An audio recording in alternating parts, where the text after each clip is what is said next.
For now, I'd like to move forward to Dr. Tzeggai, our psychiatrist on the call, to get some context as to the mental health issues prevalent in our society. Dr. Tzeggai? Thank you. Thank you, Winta.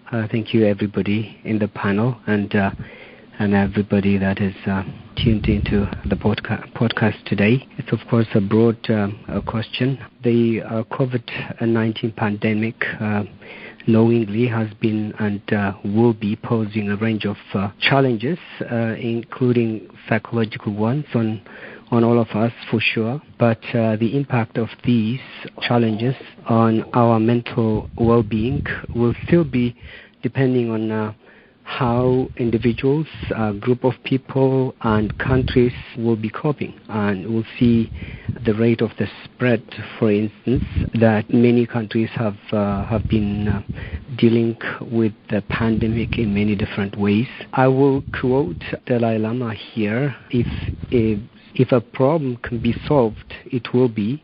If it cannot be solved, there is no use worrying about it. It's no use worrying, at least worrying too much. We need anxiety or normative fear that causes unpleasant feeling of uneasiness or worrying in times like this. That will prompt us to behave cautiously. That will help us to consider or abide by norm-based social regulation. In times like COVID-19 pandemic, this is going to be very important. For instance, how do we accept the need for quarantine or social distancing? So currently it is normal to be anxious or worried. It's not a time to be fully relaxed or complacent. In fact, being complacent about COVID-19 has become a punishable act in many countries. Norms do change, and it's about us adjusting to the changing norms and requirements. This is a time like no other. Almost no one in the whole world is talking about other issues but COVID-19 pandemic at this moment in time. The threat to the whole world is imminent. Any other pre-COVID hot topic look very minor at this moment in time. This time makes the world look one. The planet so small, like a rocking boat on which all humans are sitting. No matter who they are, where they have come from, no matter how wealthy and how poor. COVID-19 does not discriminate. As we had said in some of the previous podcasts, there may be a blessing in disguise in here, in this potentially tragic, but for sure very scary times. We humans may get good lessons out of this unpredictable phenomenon. Mentally, COVID-19 is taking toll on people, all of us. Most surveys have been showing that the majority of people are finding it very hard to stay calm. This situation is having a negative impact on their mental health. There are major life disruptions, and mental health risk is at all-time high. Human mind cannot deal with uncertainty very well. After 3 weeks already, people are asking, when will this end? This may be a very familiar experience for many Eritreans who have lived through daunting and scary times before. Eritreans who felt disempowered for some or much of their pre-diaspora time. Many of Eritreans will be dealing with a pre-existing post-traumatic distress that may exacerbate when facing yet another palpable threat. This pandemic seems to threaten the life they have built with hard work for the better future. The majority of them never had a head start. They came as refugees with nothing but bare clothes on. They have worked 3 to 4 jobs. Now the idea that one virus will potentially undo all that and their hope for the future must simply be very scary. Not again is the feeling that may come through their head and mind. No surprise then that many of Eritrean people will be inflicted, beside the potential exacerbation of PTSD or other pre-existing mental health issues, with new onset of real-life anxiety or depression, insomnia, and other mental health challenges. Maybe also an increase of adverse life choices or habits, increase in use of alcohol or use of drugs, binge eating, etc. People are worried for their health and that of their loved ones. Social distancing quarantine for people that are markedly sociocentric will be expected generally to add more distress, since there will be many who have not had that much exposure to the modern social media, potentially. Now, to quote Robert Kiyosaki, inside every problem lies an opportunity. We're talking about deciding between worst-case scenario and best-case possibilities in the other podcast. This is an opportunity for us as a society to start talking about mental health, maybe to think about stigma and discrimination, chronic discrimination against people who have mental health issues. As WHO says, without mental health, there is no health.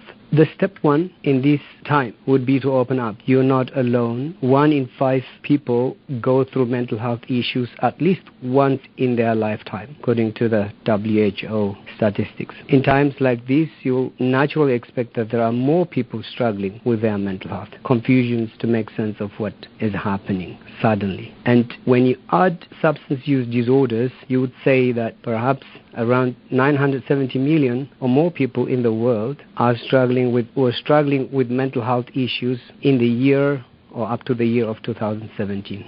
This adds up to almost 11% of the Earth's population. We as people have to decide, are we different? No. We have any type of vulnerability that any other people have too.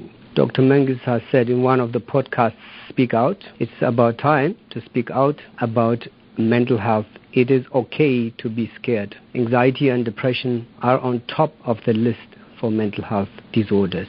Around 4% of people struggle with anxiety issues and 3.5% struggle with depression. And this distribution will apply for any country and any people, with some variations because we have to differentiate between life situation related to mental health issues and so-called functional mental health disorders. So those who are struggling with mental health, you would say they are not alone. Reach out to your loved ones, to people that you trust. If needed, reach out to professionals. Talking about things that bother you helps. Debriefing is seen as unloading a weight that you don't need. Take the signs of your body seriously. Don't brush them aside. Listen to your body, because the mental health has a way of telling you through your body that something is not right, that you have to deal with. If you have your heart rate up, blood pressure is up, you feel tense, you can't sleep, you're worrying excessively, you're feeling overwhelmed, you feel upset easily, it's time to recognize that you don't only have a body that can be diagnosed with the usual diagnostic means. You do have mind and perhaps even soul that are very abstract. It's okay. This is not a sign of weakness. That's a human nature. Take an action and you will see you will get better. Remember, there's no problem outside you that is superior to the problem within you. That is Bob Proctor. An opportunity may have arisen in this current situation to finally talk about mental health in our society as well. I want to thank we you.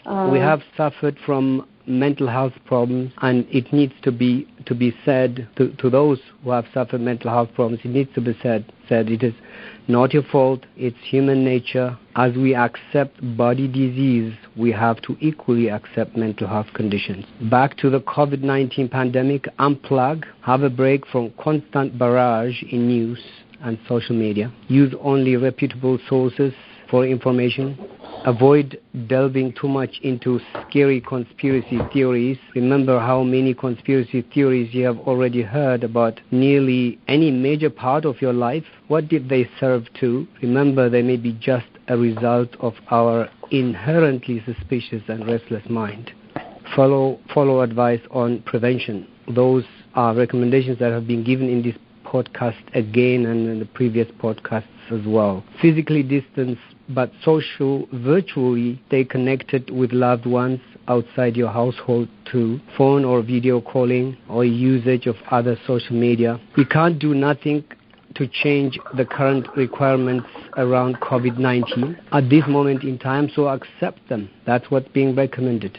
Accept things you cannot change. Worrying is not going to make any difference but cause more distress. You can only change what you can change. Don't dwell on the chronic problems. Create distractions for yourself and your family. Get a routine for family activities.